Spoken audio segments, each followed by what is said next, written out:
Hey guys, welcome back to another setup and overview video. Today the game I have in front of me is Seasons Path of Destiny, and it's the second expansion for Seasons the board game. This is an expansion, so you are going to need the base game for Seasons to take advantage of this expansion, but the nice thing about the Seasons expansions is that you don't need both. You can play Seasons base game with the first expansion, or you can play the base game with the second expansion, or if you really want, you can play all three together because they are compatible with one another, which gives you a lot of options to create a unique playthrough each time. Let's start by going through the new components for this expansion, starting with the new power cards, and there's 42 new power cards. I'm not going to go through all of them because that would take too long, but they're just like you'd expect. They fit very well with the Seasons playstyle. They add new abilities to the game that allow you to boost the efforts in your play area, but then also ways to hinder your opponents. There are 4 new types of power cards that I'm going to quickly go through because they do add a new element of gameplay, plus 2 of them bring 2 new tokens to the game. Let's start by taking a look at the Urmayan Psychic Cage, and it brings 2 new tokens, which are called trap tokens. And this card is a card that allows you to trap other players or even your own cards that you're going to be summoning. And the Psychic Cage has the ability text that reads, "Your Urmayan Psychic Cage enters play with a trap token placed on it. While the token remains on the card, a player summoning or putting into play a power card must either discard the power card without applying its effects or sacrifice a power card. In both cases, the trap token must then be removed." So when this card goes into play, you're going to take one of these new trap tokens and place it on the top of that card. And then the next card that's summoned by any player, including the player that played this card, that card can either be discarded, or if they have a power card already in play, they can choose to discard that. But if they discard the card that they're getting ready to summon, they discard that card, but they still have to pay the effects of the summoning. Once that happens, you'll just simply remove that trap token off of the top of the card to show that that card is no longer active, and that card really only will allow the player to count those prestige points at the end of the game. The next new type of power card that also brings 2 new tokens is the Argosian Tangleweed card, and it brings 2 new Deadbolt tokens. And this card is a card that allows players to silence other players' familiar cards. And the card ability text reads, "When this card enters play, place a Deadbolt token on an opponent's familiar. And then ongoing, a familiar with a Deadbolt token placed on it has no effect." So the player that summons this card will take one of these Deadbolt tokens and then place it on another player's familiar card. And those are the cards that have the orange border. You'll place that Deadbolt token right on top of the familiar of another player, essentially silencing that card, and then that card does no longer have any ability that that player can use. The next card worth going over is the Twist of Fate card. And I bring this card up because this card really only is effective during the prelude of the game. The Twist of Fate says, after selecting your 9 power cards during the prelude, remove Twist of Fate from the game and draw 2 power cards, add 1 to your hand, and discard the other. Before the tournament, remove any Twist of Fate cards from the draw pile and then shuffle. So during the prelude, if a player ends up with this card, they simply will discard this card and then draw 2 new cards from the draw deck and then choose one of those. So this card allows you to maybe pick a card that wasn't in the prelude at all. So you'll get to go back to the draw deck and choose a card. And then at the start of the game, you want to make sure that you remove this card from the draw deck because these cards' abilities only are available during the prelude. The next new power card that we're going to go through is the CLS Replicator. And this card actually brings 10 new power cards that don't belong in the actual draw deck. You're going to actually set these to the side and it forms a separate reserve pile of cards. And the CLS Replicator is a card that when it goes into play, it's an activation card. So the activation text reads, discard 1 water energy token, put a replica power card into play. This card is treated as a magic item worth 7 prestige points at the end of the game. So when a player plays this CLS Replicator, they're going to place that in their play area. And then when they go to activate the card by discarding 1 water energy token, they get to pick up one of these replica cards from this replica supply and then place that in their summoned card play area. And the replica card doesn't have any ability text, but it is worth 7 prestige points at the end of the game.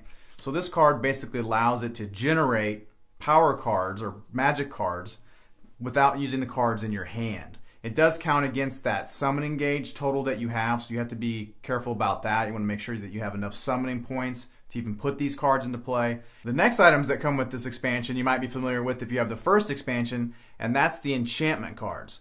And the Enchantment Cards are cards that bring a new rule to the game, and sometimes that rule takes place only in the prelude, sometimes it's in the tournament, and sometimes it's in effect for the whole game.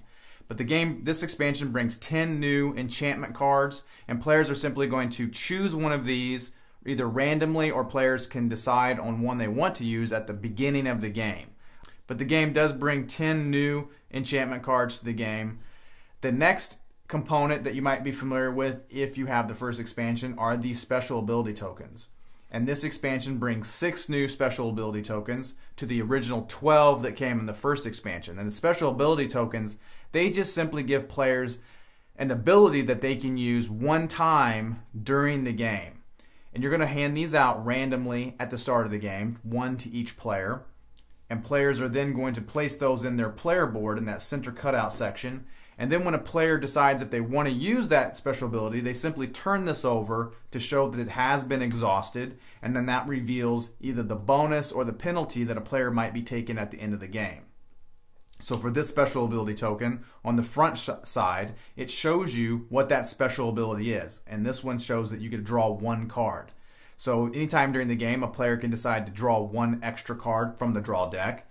Then they'll flip that over, and then they take a -5 prestige at the end of the game. So this special ability gives you a little bonus during the game, but then you're going to take a penalty at the end of the game.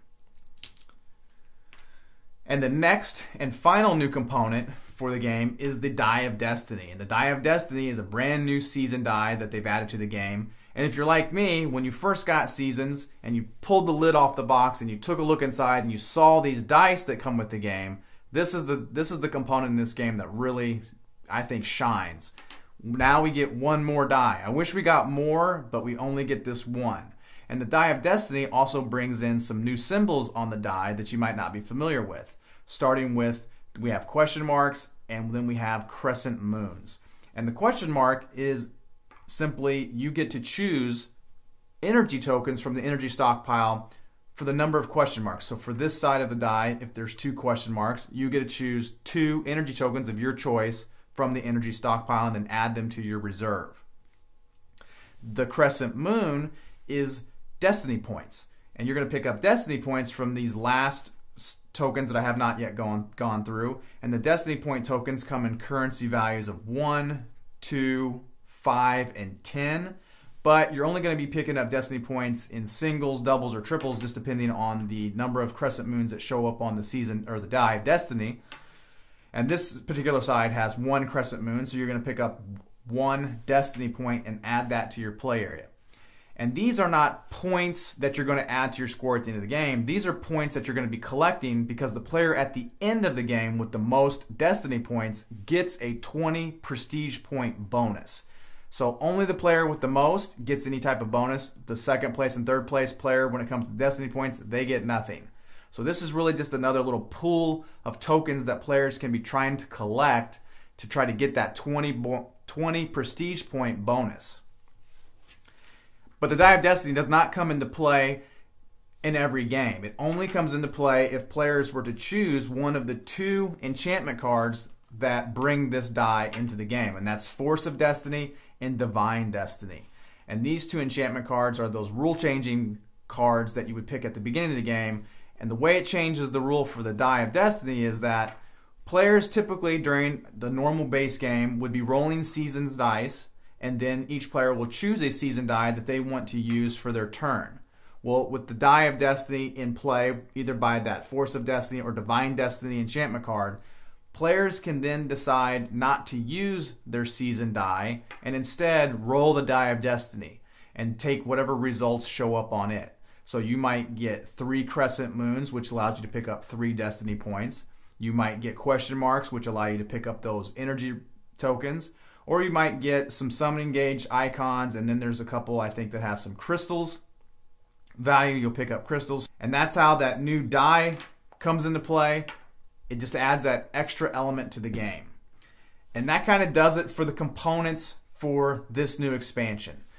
The setup for this expansion is very similar to the base game setup and very similar to the first expansion setup. So there's not a lot of new to learn here in terms of setup. You're simply going to take the power cards, you want to set aside those replica cards and just create that extra stockpiles that players can have access to.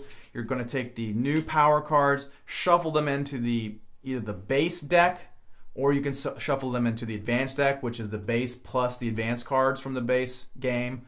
You can use cards from the first expansion and mix those all together. You can create your own deck. There really are a lot of possibilities when you're trying to create the power card deck. You just want to remember after the prelude, if you have the Twist of Fate cards, to go back in and pull those out and then reshuffle the deck, because these cards don't really have any value during the tournament phase of the game. Players are then going to decide if they want to use an enchantment card, and if so, either choose it randomly or choose one that they all agree on. Hand out one special ability token to each player, because players are going to want to have those prior to the prelude.